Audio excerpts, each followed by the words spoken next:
শুধুমাত্র বিশ্বাসঘাতকতার আগুনে পুড়ে কত জাতি হয়ে গিয়েছে নিঃশেষ, নিশ্চুপ।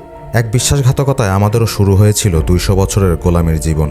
এই তো কদিন আগেই দেশ জুড়ে স্লোগান উঠেছিল, দেশের জন্য জীবন দেব, তবুও আমেরিকার কাছে মাথা নত করব না।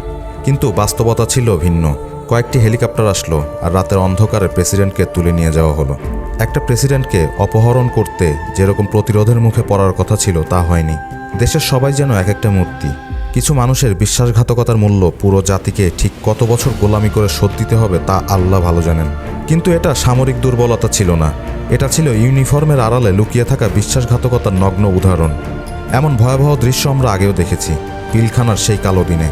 তখনও অস্ত্রের ঘাটতি ছিল না, গোলাবারুদও ছিল পর্যাপ্ত, কিন্তু ছিল না শুধু ব্যবহার করারও অনুমতি। ভেনেজুয়েলার মতো সেদিনও হাজার কোটির অস্ত্র জাস্ট শো পিস হয়েই ছিল। সত্যি বলতে, যে দেশের ভেতরে বিশ্বাসঘাতক লুকিয়ে থাকে সেই দেশ ধ্বংস করতে গোলাবারুদের প্রয়োজন হয় না। এই নোংরামি এখন শুধু রাজনীতিতে না, এর ছায়া খেলার মাঠেও দেখা যাচ্ছে। মুস্তাফিজকে বাদ দেয়া, তাকে ছাড়া খেলতে যাওয়া অথবা নির্বাচন পিছিয়ে দেওয়ার মতো আবদার, এগুলো কি বিচ্ছিন্ন ঘটনা নাকি একটি দেশের আত্মসম্মানবোধ ভেতর থেকে নষ্ট করে দেওয়ার প্রক্রিয়া? দুঃখজনক হলেও সত্যি, দেশের ভেতরের কিছু মানুষ শুধুমাত্র টাকার জন্য সেটাও সাপোর্ট করতেছে।